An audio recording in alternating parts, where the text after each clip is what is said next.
ఇంట్లో 5గురు పిల్లలుంటే సందడి సందడిగా ఉంటుంది. ఈ 5గురు పిల్లల్లో ఎవరు ఎక్కువ అల్లరి చేసేవాళ్ళు? అంత అల్లరి లేదండి. కొంచెం ఈయనే అల్లరి.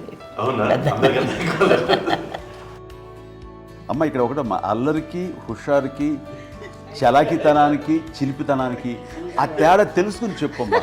అల్లరి అంటే ఇప్పుడు నా ఇమేజ్ ఏమైపోద్ది, అల్లరంటే అల్లరుడు అని, నేనేమో చాలా రావుడు మంచి బాలుడు అనేలాగా నా ఇమేజ్ ఇది. నేను అలాగే చెప్తుండేవాడిని. నా ఉద్దేశం అదే. నువ్వేమో అల్లరి నన్ను అంటే చలాకితనం, అమ్మ అల్లరి అనుకునేది. లేదండి, ఎక్కువ హుషారు కానీ చాలా బాగుండేవాడు అబ్బాయి. ఇంట్లో పనులన్నీ మీకు సాయంగా ఉంటాయి? అవునండి, వాడే చేసేవాడు. అది ఇంట్లో ఎవరు ముట్టుకునేవాడు కాదు. మా నాగబాబు అస్సలు ముట్టుకునేవాడు కాదు. అన్నిటికీ నాకు ఆయన సహాయమే పాపం. నాన్న ఆయన ఉద్యోగం వెళ్ళిపోయారు. నేను పాక్కుంటూ అలాగా వెళుతూ వెళ్ళిపోయాను. నాకు తెలియదు. తర్వాత అమ్మ చెప్తుంటే నేరుగా మాత్రం కొన్ని కమ్మర కోలు ఉంది నాది. ఒక అది పెట్టి అది వెళ్ళి కూర్చోతా ఏడుస్తున్నాను రోడ్డు మీద. వెళ్ళేసరికి వాళ్ళు 3 years సో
మరి నాగబాబు పాపం ఏముంది, తిన్నట్టు ఇష్టం. మరి అన్ని రకాలుగా నాన్న కోసం చేసి పెడుతుంటే మరి తను అది ఇష్టపడక ఆ తర్వాత లేకపోతే కోపడక ఎలా ఉంటాడు చెప్పండి.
అక్క చెల్లెళ్ళకి ఇచ్చిన సలహా ఏంటి? అంటే ఇండిపెండెంట్గా ఉండమంటారు అమ్మ. ఎవరిని డిపెండ్ అవ్వద్దు. నీ పిల్లలు నువ్వే జాగ్రత్తగా నేర్చుకో, ఎవరిని చేయకు, డిపెండెంట్గా పెట్టద్దు అని ఆవిడ మాకు బాగా ఎక్కువ చెప్తుండేది. నాకు కొంచెం టఫ్ టైమ్స్లో కూడా ఆమె నీ పాటు నువ్వే ఉండాలి, ఎవరి దగ్గర ఉండదు, ఎవరింట్లో ఉండదు, మా దగ్గర కూడా ఉండదు, నీ ఇద్దరు కుటుంబం నువ్వే ఉండాలి. అది కష్టం కదండి అట్లా చెప్పడం. చెప్పారు, చాలా తక్కువ చెప్పారు. బట్ నాకు అదే ఇచ్చే ధైర్యం. ఇండిపెండెంట్గా అట్లా ఒకరి దగ్గర ఉంటే నీ గౌరవం తగ్గిపోతుంది, ఎక్కడ ఉండదు. అది చాలా నాకు చాలా ఇన్స్పైరింగ్ ఉండేది అమ్మ మాటలు. అది ఇప్పుడు కూడా అది చాలా హ్యాపీగా అనిపిస్తుంది అని చెప్పింది. అంతే కదా. ఇప్పుడు మనకి ఏదైనా రోగాలు వస్తే తీసేస్తాను దాన్ని బాధపడుతుంది మనమే. బట్ తగ్గించే వాళ్ళు కన్సర్న్ చూపించే డాక్టర్స్ ఒట్టుకోలు కిత్తలు కింద ఉండొచ్చు, కానీ పోరాడాల్సింది మనమే. నాకు సార్ కొంచెం ఏదో ఒక డిప్రెస్డ్ ఇదేదో వస్తాయి ఫేజ్ ఒకటి, నేనేదో ఇంకా మా అందరి నుంచి నేను సపరేట్ అయిపోయినట్టు ఒక సిచ్యువేషన్ వచ్చినప్పుడు అమ్మ నన్ను పట్టుకుని I'm there for yours. ఎవరు నువ్వు అన్నా ఎస్ అన్న ఫ్రెండ్స్ కానీ ఎవరైనా సరే ఎప్పుడు కూడా అలోన్గా మటుకు అనుకోకు, నేను నాన్న ఆవిడ నన్ను పట్టుకొని ఇచ్చిన అఫెక్షన్ లేదా ఫీలింగ్ అసలు బలం అన్నమాట. ఇంకా ఏమన్నా చేయగలను నేను, పర్లేదు లైఫ్లో ఏదైనా సాధించగలను అని ఒక భరోసా తల్లి దగ్గర నుంచి రావడం అనేది నాకు ఎవరు అవసరం లేదు అనిపించింది. అంత స్ట్రాంగ్గా ఆవిడ support, very strong, very practical. అంత స్ట్రాంగ్ చేసింది నాన్న అని చెప్పండి. మా పిల్లల విషయంలో మేము కూడా మేబీ అంత స్ట్రాంగ్ కాదేమో, సెన్సిటివ్గా ఉంటాం, కానీ అమ్మ మాటలు చాలా స్ట్రాంగ్గా ఉండి మమ్మల్ని కఠినంగా ఇలాగే ఉండాల్సింది, ఇలా ఉండండి అప్పుడే మీరు నేర్చుకుంటారు. ఇక్కడ అమ్మ పాజిటివ్నెస్ గురించి ఇంకో మాట చెప్పాలి. అంటే తన బిడ్డలకే కాదు, ఈ రోజున మా రెండో పాప శ్రీజ కూడా తనకి లైఫ్ చిన్న డిస్టర్బెన్స్ వచ్చింది. ఆ టైంలో కూడా తను ఏముందంటే అప్పుడు నాన్న దగ్గరికి వెళ్ళాను, తను ఇచ్చిన భరోసా, తను ఇచ్చిన మాట వెళ్ళలేని ధైర్యం వచ్చింది నాతో. నాన్నమ్మ దగ్గర ఎప్పుడు కూర్చోస్తాడు అప్పుడే పాజిటివ్ ఫీలింగ్ వస్తుందని నాతో షేర్ చేసుకుంటాను. తను మాతో చెప్తుంటే అనిపిస్తుంది కరెక్ట్. అమ్మ ఏం పర్లేదమ్మా, లైఫ్ అంటే ఒకరితోనే అయిపోదు, ఆ ఒక్కడి వల్ల వాళ్ళ ఇన్ఫ్లుయెన్స్ తోటో వాళ్ళు మన మీద నియంత్రించడం కానీ మన బాధల్ని వాళ్ళు చేయడం అవుతాం. జస్ట్ నువ్వు నీ గురించి నీ మనసులో ఏదనిపిస్తే, నీ గుడ్ ఫీలింగ్ ఏది వస్తుందో ఆ ఫీలింగ్ ప్రకారం వెళ్ళిపోదు. అంటే ఆ జనరేషన్ పీపుల్ ఎక్స్పెక్ట్ చేయం అలా కాదు, ధైర్యం ఉండి అందరికి ధైర్యం బాగా నూరుకొస్తారు. ఫాదర్ కూడా, మా నాన్నగారు కూడా అస్సలు ఎప్పుడు అనేవాళ్ళు, ఎప్పుడు మీరు పెట్టే చెయ్యి మీరు ఎప్పుడు పైన ఉండాలి తప్ప తీసుకుని ఎలా ఉండకండి, చేతులు పెట్టుకొని అనే అట్లాంటివి చెప్తుండేవాళ్ళు. అందుకని మాకు ఇంకా ఇండివిజువాలిటీ మాకు బాగా ఎప్పుడు కూడా ఒకళ్ళని అడగడం అని, ఈవెన్ బ్రదర్స్ని అడగాలన్నా కూడా మాకు అది పడిపోయింది మైండ్లో, కొంచెం కష్టంగా ఉంటుంది.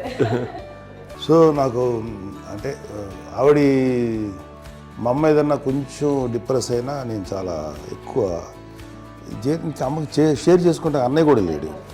అన్నయ్య ఉన్నప్పుడు ఓకే, లేనప్పుడు నేనే ఎక్కువ షేర్ చేసుకున్నాను. బట్ ద బెస్ట్ థింగ్ మా అమ్మ దగ్గర నుంచి హగ్ అండి. ఈరోజు కూడా మా అమ్మని హగ్ చేసుకోకపోతే అంటే అది నాకు మా అందరిలోనూ, అంటే ఆవిడ పెద్ద చదువుకున్న వ్యక్తి కాదు, పెద్దగా బయటికి వెళ్ళి నా ఎక్స్పోజర్ కాదు, కానీ ఇవాళ అన్నయ్య కానీ విజయ, మాధవి, నేను, కళ్యాణ్ బాబు ఈ రోజుకి టుగెదర్గానే ఉంటాం. మేబీ మాకు కొన్ని విషయాల్లో నాకు మా మాధవ్కి డిఫరెన్స్ ఆఫ్ ఒపీనియన్స్ ఉండొచ్చు, మా చెల్లికి మా అన్నయ్యకి అట్లా ఉండొచ్చు, ఉంటుందండి ఫ్యామిలీ అన్న తర్వాత. కానీ ద ఇన్విజిబుల్ బాండేజ్ మా అమ్మ ఇచ్చింది, ఆ లవ్ అండ్ ఎఫెక్షన్, హగ్, అవన్నీ ఆవిడ నాన్ వెర్బల్ అడ్వైజ్ ఏంటంటే అందరూ అలా కలిసి ఉండాలనేది ఆవిడ నుంచి మేము నేర్చుకున్నామండి. అది ఇట్స్ ఇస్ నాట్ వర్డ్లీ, అది నోటి మాట కాదు, అది వెర్బల్గా కాదు, నాన్ వెర్బల్గా చెప్పినటువంటి ఇది. సో అందుకని అది మాకు గొప్ప, మేమందరం ఇప్పుడు అలా ఉండడానికి కారణం, అంత కలిసి ఉండడానికి కారణం, మెయిన్ కారణం మా అమ్మ అండి. అది సో అందరూ ఉండాలనేది మా అమ్మ అడ్వైస్. ఇప్పుడు కూడా నేను ఎప్పుడైనా ఏదైనా ఫీల్ అయినా, అన్నయ్య ఫీల్ అయినా, లేదు నాన్న అట్లా వదుకు, ఇట్లా ఉండండి, ఇట్లా ఉండి ఇప్పటికీ చెప్తుంది. మేము ఎవరైనా ఎప్పుడైనా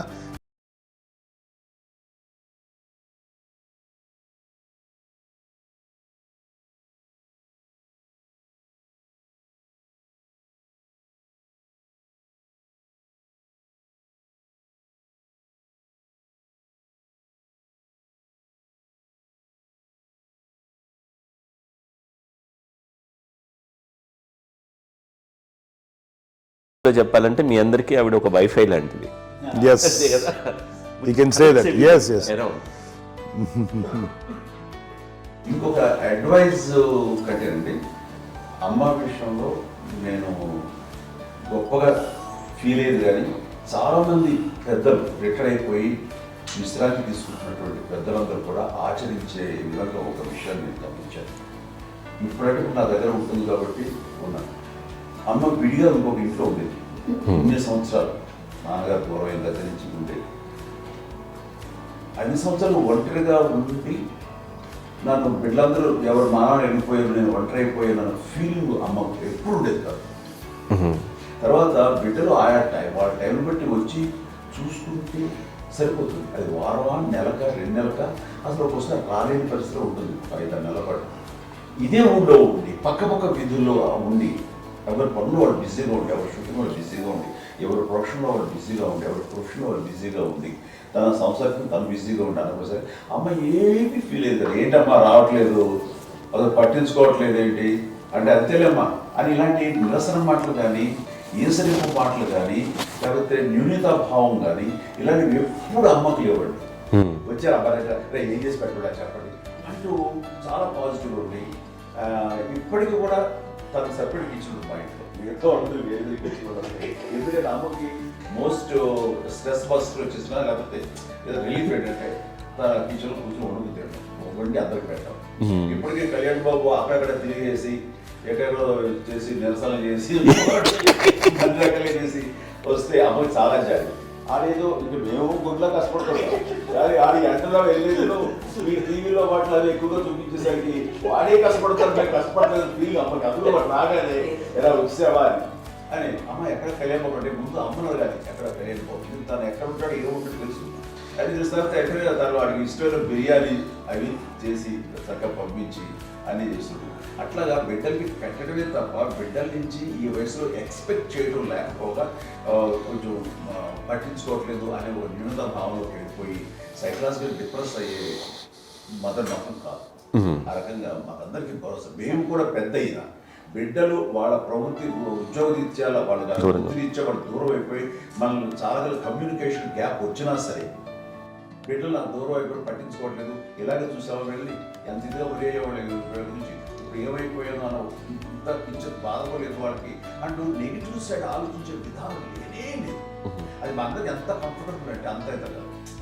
నేను చూసుకోకపోతే మాధవ్ చూసుకుని మాధవ్ లేకపోతే నాగబాబు వెళ్తుంటాడు కడియడం వల్ల మా విజయ్ చూసుకుంటున్నది సరే నాకు కళ్యాణ్ బాబు తను చూసుకుంటుంటాడు. ఇలా ఎవరో కూడా వెళ్తూ ఉంటాం.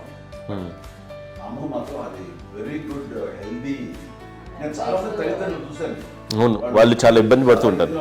పట్టించుకోవడం మేము అర్థం చేసుకోగలము కానీ వాళ్ళు వస్తే బాగుంటుంది కదా అనేది ఉంటుంది.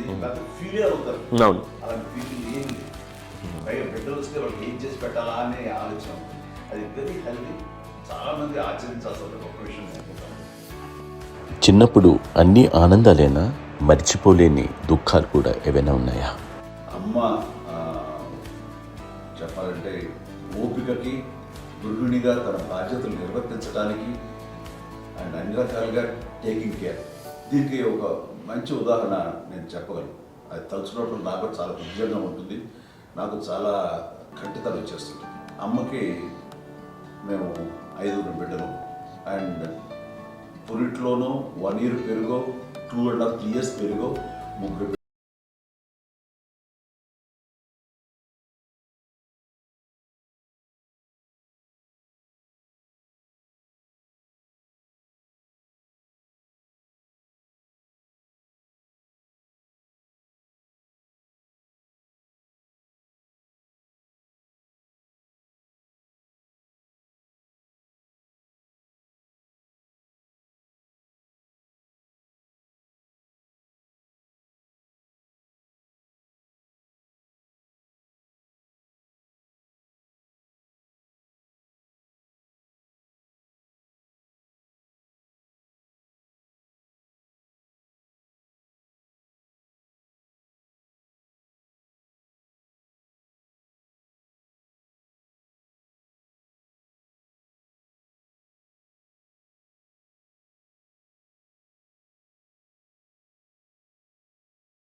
తెల్లారికి కాన్షియస్ లేకపోయింది. ఏం చేయాలో తెలియదు. అమ్మ వయసు చిన్నదే. ఇద్దరు తీసుకుని ఆ బిడ్డని నేను ఒళ్ళో పెట్టుకుని శవాన్ని, డెడ్ బాడీని రిక్షాలో ఇంటికెళ్ళ ఇప్పటికీ నాకు గుర్తు ఆ విజువల్స్. అని నాన్నకి తెలియదు ఏ విషయం, నాన్న ఎప్పుడు వస్తారో తెలియదు, ఎలా కమ్యూనికేట్ చేయాలో తెలియదు. అది తీసుకుని వెళ్ళిన తర్వాత ఇంట్లో పడుకోబెడుతుంటే ఏం చేయలేదు. చుట్టుపక్కల ముస్లిం సోదరులు ఉండేవాళ్ళు ఫ్యామిలీస్. అంటే మసీదు, కొన్నూరు మసీదు పక్కన మా ఇంట్లో అనుకుని ఆ ఇంట్లో అందరూ వచ్చి చూసేవాళ్ళు, వాళ్ళే హెల్ప్ చేసేవాళ్ళు. ఏం చేయాలో తెలియదు. నెక్స్ట్ రిచువల్స్ ఎలా చేయాలో, కంపకాలు ఎలా చేయాలో తెలియదు. అందరూ చిన్నపిల్లలే. తను చిన్నది, మిగతాందరూ పరిసరులే. సో అలాంటి పరిస్థితుల్లో తమిళ వచ్చినప్పుడు చుట్టుపక్కల వాళ్ళు మీరు వచ్చి చేయాల్సిన కార్యక్రమాలు చేశారు. ఆ సమయం నాకు ఎక్కడో ఎవరో కమ్యూనికేట్ చేసి డిపార్ట్మెంట్ ద్వారా నాన్న వచ్చేసరికి అన్నీ అయిపోయింది. ఇప్పటికీ అది నాకు నిజంగా మేము ఇలా ఎన్ని పురుషులు ఎన్నుకుంటున్నామంటే ఎలాంటి ఇది లేకుండా జాగ్రత్త అనే ఒక హెచ్చరికలాగా చేస్తూ అండ్ పంపించారు, సపోర్ట్ చేసి. అండ్ ఇప్పుడే సార్ నా మీద ఎంత నమ్ముకుంటే నేను ఏ నిర్ణయం తీసుకున్నా మరో మాట అది తనకి హాస్పిటల్ పెద్ద ఫోబియా. నేను ఎక్కడికి వస్తాను హాస్పిటల్ ఈ మధ్యకాలంలో సరే అమ్మ మోకాల ఆపరేషన్ జరిగింది. అమ్మ నువ్వు కొంత బాధపడుతున్నావు, అసలు ఈ రోజున వచ్చిన మెడికల్ అడ్వాన్స్మెంట్లో నీకు అసలు ఏ బాధ తెలియకుండా మోకాల ఆపరేషన్ రీప్లేస్ చేస్తారు అని వీళ్ళందరూ చెప్పాలి.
కాదు అమ్మకి ఎప్పుడు ఏంటంటే ఒక ఇదే పని చేయడని, అంతే. నిజంగా ఏ పని చేసేవాడు కాదు. అవునా? కష్టపడ్డా గుడ్లో లేదు లేదు లేదు వాడంటే మన మహాప్రేమ. నేను చూస్తున్నాను దగ్గర ముద్దు పెట్టినావు ఆర్టిస్ట్ కాబట్టి వ్యక్తీకరించిన చిన్నది కాబట్టి చివరిది కాబట్టి తనంటే బుద్ధండి, నేను పెద్దోడు కాబట్టి నేనంటే అతనికి ఎక్కువ కష్టపడింది కానీ మా నాన్నగారి చేతిలో ఎక్కువ, అంటే నాన్న బాగా కోపం ఎక్కువ అనుమానించింది కానీ అన్నయ్య పాపం బాగా దొరికేసేవాడు పాపం. ఒకసారి అంటే మరి మాకే అనిపి ఏంటి ఇంత దారుణంగా ఉంది నాన్న మీద కోపం వచ్చేది నాకు. నాన్న మీద కోపం వచ్చేది, ఆనందం చేసి బాధ అనిపించేది. అమ్మాయి ఏమనేది కాదు. సరే అయినా సరే ఎప్పుడు కూడా పోనీ అంది చేసినా మళ్ళీ తను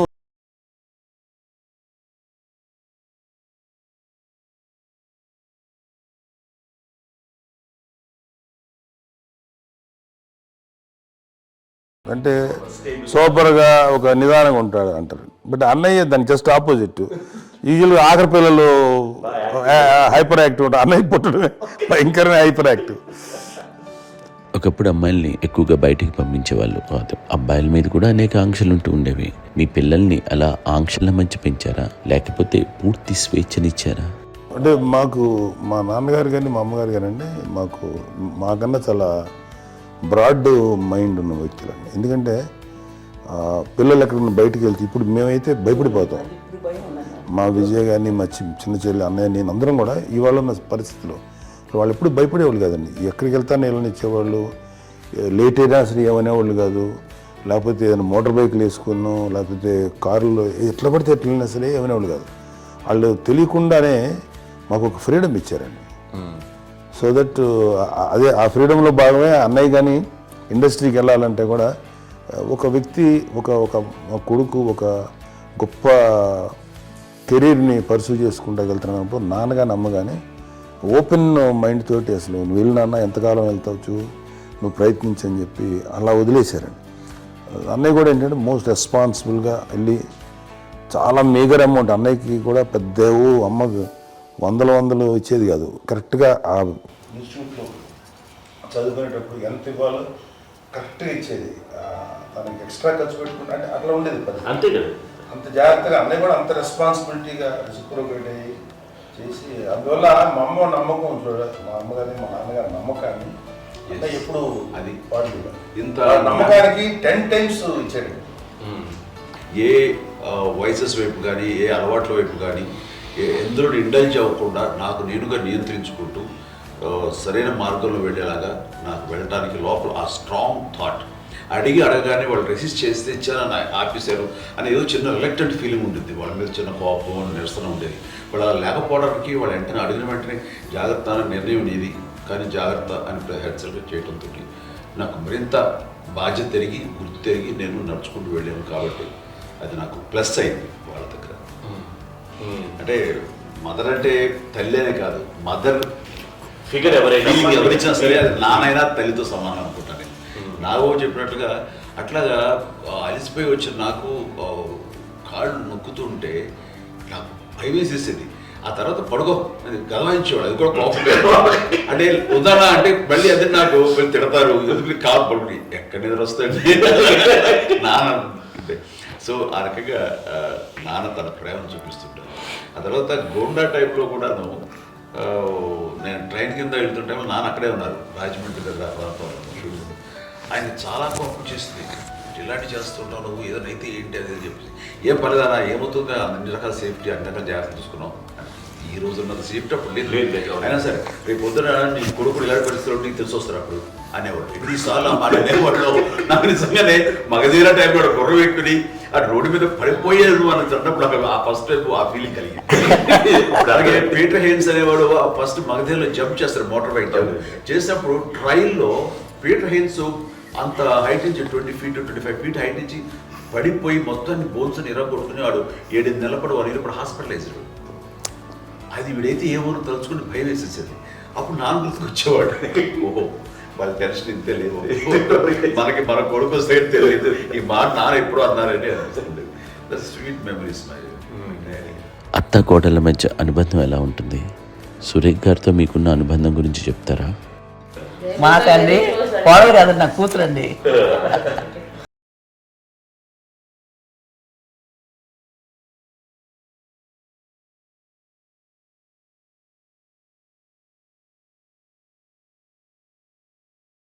ఒక అందమైన ఉమ్మడి కుటుంబం, అందరూ కలిసి ఉంటారు. ఇంత ఆనందంగా ఉండడానికి కారణం ఏంటి? దీనికి పునాది ఎవరే వేశారు? మా నాన్నగారి క్వాలిటీ నేను ఎగ్జాంపుల్ చెప్పగలను. అమ్మ వాళ్ళ ఇంట్లో పెద్దది, వాళ్ళ నాన్నగారు అంటే మా తాతయ్య గారు ప్రొహిబిషన్ డిపార్ట్మెంట్లో సిఐగానే ఎస్ఐగానే చేశారు. ఏదో మా ఇన్స్పెక్టర్ సిఐ చేసి ఆయన కాలం చెందారు. చాలా ఎర్లీగా 48 years చచ్చిపోయారు. 40 దాదాపు 40 సరిపోతే ఆయనకి అప్పటికి అమ్మ కాకుండా 4 బిడ్డలు. అమ్మ తర్వాత అబ్బాయి తర్వాత 3 ఆడపిల్లలు. వాళ్ళు ఎంతంటే రాకరావడి నాగబాబు కంటే కూడా చిన్నవాడు. అది ఆ వయసు అంత చిన్నవాడు. అమ్మ మా పిన్నమ్మలు నాకంటే చిన్నవాడు. అలాంటి పిన్నమ్మల్ని ఆయన వీళ్ళ నాగ చనిపోయిన తర్వాత తన ఫ్యామిలీ అంతగా నాన్న పెంచారు. నాన్న కూడా అరాపురా శాలరీ మీద బతికేదే తప్ప కూడా కాదు. సో తనకు మిగిలిన దాంట్లో మళ్ళీ ఆ ఫ్యామిలీని చూసుకోవడం, మా అమ్మమ్మను చూసుకోవడం, వాళ్ళ మంచి చెడు చూసుకోవడం. వాళ్ళకు ఇల్లు మాత్రం ఉంది మొగల్తూరులో. ఆ ఇంట్లో వాళ్ళు అద్దెకు వస్తే ఆ కొంచెం డబ్బు నానిచ్చే డబ్బు, అక్కడ పొలం కొనిచ్చారు, ఆ పొలం ఇచ్చే డబ్బుతోటి అంతా బాగా చూసుకోవాలి తన ఫ్యామిలీ లాగా. అందరూ మ్యారేజ్ కాబట్టి నాన్న ఫస్ట్ సూత్రధారి, అమ్మ కూడా ఫ్యామిలీ బాండింగ్ టుగెదర్నెస్ అనేది స్ట్రాంగ్గా ఉండటానికి నాన్న ఏర్పాటు చేసినటువంటి బీజం. అది అమ్మ కంటిన్యూ చేస్తుంది. మేము ఇవన్నీ చూసి మేము నేర్చుకుని మేము టుగెదర్ అందునే we are very rich in terms of emotional bonding. ఇప్పటికే ఎవరికి ఏ కష్టం వచ్చినా, ఎవరికి ఏది ఇబ్బంది వచ్చినా సరే మొత్తం అందరం గుమిగూడిపోతాం. ఏ లెవెల్గా వెళ్ళిపోయి మోర్ సపోర్ట్ చేస్తాం. అండ్ వీ డోంట్ ఎక్స్పెక్ట్ ఇంకే అంత చేయకూడదు. ఎస్, ఒకరినొకరు భరోసా. అది మా ఫ్యామిలీ మేము వెరీ స్ట్రాంగ్ అని చెప్పాలి. పెద్దవాడిని కాబట్టి అవకాశం నాకు వచ్చింది కాబట్టి అమ్మ, ఇది ఎప్పుడు ఎవరు కొన్ని విషయాలు నాగబాబు సపోర్ట్గా ఉంటాడు. నాగబాబు ఉండి వాడు ఉంటే భరోసా. అలాగే ఆడపిల్లలు మీ అందరిలోనూ అమ్మని ఎవరు ఎక్కువ జాగ్రత్తగా చూసుకుంటారు? ఎందుకంటే ఎగ్జాక్ట్లీ మేము కూడా గమనించలేని సున్నితమైనటువంటి ఇష్యూస్ లైక్ హెల్త్ విషయం కానీ, అమ్మ మూడు కానీ, అన్నయ్య ఎంత క్యాజువల్ ఎంత బిజీ ఉన్నా ఒక అమ్మాయి ఉంటుంది. అలాగే చాలా చిన్న చిన్న విషయాలు కూడా చాలా మెడికల్ ఇంట్రెస్ట్. అందుకని మాకు అన్నయ్య ఉన్నాడు, అన్నయ్య దగ్గర ఉంది అమ్మ అంటే ఇంకా ఎక్కువ రిలాక్స్ అయ్యాను. అన్న దగ్గరికి వచ్చాక మేము అందరం చాలా కంఫర్ట్ అయిపోయాం. ఎప్పుడు ఎవరు కొన్ని విషయాలు నాగబాబు సపోర్ట్గా ఉంటాడు. నాగబాబు ఉండి వాడు ఉంటే భరోసా. అలాగే ఆడపిల్లలు ఇట్లా ఒకళ్ళొకరు అండి, కాంప్లిమెంటింగ్ టు ఈచ్ అదర్ అండి. అవి ఒక్కరు కాదండి, అది వాళ్ళ ఆమె చూపించే ప్రేమగా నేను చెప్పగలను. కానీ బట్ దీని అందులో సూత్రధారి నాన్న తర్వాత అది అమ్మ మెయింటైన్ చేస్తుంది. ఇప్పుడు అమ్మ నా ఇంట్లో ఉంది అంటే మనవలు వస్తారు, మనవరాలు వస్తారు, ఆడబిడ్డలు వస్తారు, వీళ్ళు బిడ్డలు వస్తారు, ఇల్లు ఎప్పుడు కలకలాడతారు అమ్మ. అది మేమందరం ఆచరిస్తుంటాం పండగలకి, పబ్బాలకి. అది నిన్న మొన్న నాగబాబు వచ్చి చాలాసేపు కూర్చున్నాడు. నేను ఇంట్లో లేకపోయినా వచ్చి నాగబాబు కూర్చొని టైం స్పెండ్ చేసి వెళ్ళిపోతుంటాడు. అలాగే చెల్లెలు ఇద్దరు ఆల్మోస్ట్ ఎవ్రీడే మాత వస్తుంటుంది, తను కూడా వస్తుంది. నిన్న సాయంత్రం కూడా వచ్చి ఉంటుంది. అమ్మా మధ్యాహ్నం వచ్చి కదా వచ్చి ఇక్కడే భోజనం చేసుకుని అలా ఉంటుందండి. ఈ తరం వాళ్ళకి మీరు ఇచ్చే సలహా ఏంటి? కలిసి ఉంటే బాగుంటుందండి. పిల్లలు తల్లి కలిసి, ఇంకా అక్క చెల్లెలు తమ్ముడు అందరూ కలిసిమెలిసి ఉంటుంది. అన్నీ ఉంటా సంసారం నిలబడుతుంది. లేకపోతే ఏముందండి, ఇక్కడ వెళ్ళిపోతారు, విడిపోతే ఎక్కడే పడవాలి అని చాలా ప్రేమలు ఇప్పుడు లేవండి, తగ్గిపోయాయి. మెకానికల్ చాలా మటుకు ఏదో ఇంకా వాళ్ళ పనులు చేసుకోవడం ఏదో జరిగిపోతూ ఉంది అనుకోండి. అంత ప్రేమలు ఎక్కడ లేవండి ఇప్పుడు ఈరోజు. అంటే ఒకప్పుడు ఒకళ్ళకి ఇంకొకళ్ళు భరోసాగా ఉండేవాళ్ళు. అంటే అందరూ కలిసి సపోర్ట్గా ఇది చేయడం. ఎందుకంటే వీళ్ళ పెద్దనాన్నగారి పిల్లలు కూడా ఆయన చూసేవారు. మా నాన్నగారు అన్నయ్య గారు నాన్నగారు వాళ్ళ బిడ్డలు కూడా వాళ్ళ ఇక్కడే బిడ్డలు ఉన్నారు. నేనే పెళ్లి చేశాను. వాళ్ళు కూడా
కనిపించింది, ఎన్ని ఆస్తులు వచ్చాయి ఫిజికల్గా అనే దాని మీద కంటే కూడా ఇవి ఆస్తిగా తీసుకుంటూ దీన్ని విలువ ఎరిగి, గుర్తెరిగి, దాని ప్రభావం తెలుసుకుని అది కనుక మనం ఇచ్చిపుచ్చుకుంటే ఫ్యామిలీలో అంటే దాని మించిన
మా చెల్లెలు కూడా వస్తే నేను అనుకోవట్లేదు, సూర్య కూడా ఉంటుందని నేను అనుకోవట్లేదు. అలాంటి గొప్పగా ఇది. అండ్ ఆ రకంగా షీఈ్ వెరీ చాలా గొప్ప జన్మ. అమ్మకి చిన్న మానసికంగా చిన్న ఏదో ఒక డిప్రెషన్ ఏదో వచ్చింది. ఏదో నాన్న గుర్తుకొచ్చో, నాన్న లేరనో, లేకపోతే వాళ్ళ అమ్మగారు కూడా అదే టైం చనిపోయారనో, తన దగ్గర ఉంటారు. ఏదో ఉన్నప్పుడు మేము అందరం సపోర్ట్గా ఉండి మా కొన్నాళ్ళు నా దగ్గర ఉందిగా అని చెప్పేసి అప్పట్లో అమ్మ వేరేగా ఉంది. ఉన్నప్పుడు ఒకటే మాట అన్నాను, అమ్మ నీలాంటి గర్భం అంటే అంజనమదే గర్భం అని బయట ఎన్నోసార్లు నా ఫ్రెండ్స్ కానివ్వండి, బయట కానివ్వండి, కొన్ని సందర్భాల్లో మీటింగ్లో కానివ్వండి, స్పీచెస్లో కానీ అన్నవాళ్ళు ఎంతోమంది అన్నారు. వాళ్ళ మాట అంటే రీజన్ తెలుసా నీకు? కోటాల్లో ఎంతమంది తల్లులకు నీకు వచ్చిన అదృష్టం, నీకు లభించినటువంటి గౌరవం ఎంత లభిస్తున్నాను. బిడ్డలు ఎంతోమంది చేత కొనియాడబడుతున్నారు, ఎంతోమందికి సహాయపడుతూ ఆ రకంగా వాళ్ళందరి యొక్క ఆశీస్సులు పొందుతున్నారు. కానీ ఎంతోమందికి నిరంతరం హెల్ప్ చేస్తూ వాళ్ళ ఇది చూసుకుంటున్నారు. అవి ఆ భగవంతుడు మీరు చేసిన పూజలో ఉన్న ఆ భగవంతుడు మన నెక్స్ట్ తరాలకు కూడా మనకి ఇలాంటిది వారసత్వంగా ఇస్తూ అదే రకంగా కొనసాగించేలాగా మనకు అదృష్టం ఇచ్చారు. ఇంతమంది ఎవరు నీ నుంచి వచ్చిన వాళ్ళే నీళ్ళు నీ ఎంత గొప్ప గర్భం, ఎంత గొప్ప జన్మ నీది. అలాంటిది నువ్వు ఇలా అవటమేంటి? ఎంతసేపు నీది హై లెవెల్లో ఉండాలి నీ ఫీలింగ్స్గా నువ్వు కానీ. అంతే నువ్వు ఇలాగా కుంగిపోవడం ఏంటమ్మా చెప్పినప్పుడు నిజమే కదా. ఇది నీది కాదు, నాది కాదు, నువ్వు నమ్ముకున్న భగవంతుడు నీకు ఇచ్చింది అనుకుంటావు కదా. నువ్వు ఆ భగవంతుడి కృతజ్ఞత తీర్చుకునేలాగా ప్రతిరోజు ఆయన ధ్యానించు, ఆయన పూజలో ఉండు, నీకు ఆయనే ధైర్యం ఇస్తాడు. అంతేగాని నువ్వు నెగిటివ్ సైడ్ ఆలోచించకమ్మా. మా అందరికీ పాజిటివ్నెస్ ప్రివైల్ చేసిన దానివి, ఇచ్చిన దానివి, అందించిన దానివి. అలాంటి నువ్వు నెగిటివ్ వైపు వెళ్ళిపోకూడదు అంటే అంతే. మళ్ళీ అటుపక్క ఎప్పుడు గెలలేదు. ఆంజనేయ స్వామి భక్తి ఆయనలో ప్రవేశపెట్టి చెప్పాలంటే ఆయనకి నేనే నేను నమ్మిన దేవుడు ఇంట్లో నేనే ఇంట్రడ్యూస్ చేశాను. నానంత ప్రగాఢంగా నమ్మి ఆయన దానివల్ల లబ్ధి పొందారు. ఆయన అందులో మమ్మల్ని మించిపోయిన స్టేజ్కి వెళ్ళిపోయారు. ఆయనతోటి ఆంజనేయ స్వామితో ఇంటరాక్ట్ అవుతూ అట్లా ఆయన నమ్ముకుంటుంది. ఆయన నానంటారు అంతా నా గురువు, నా పెద్ద కొడుకే, పెద్దోడే.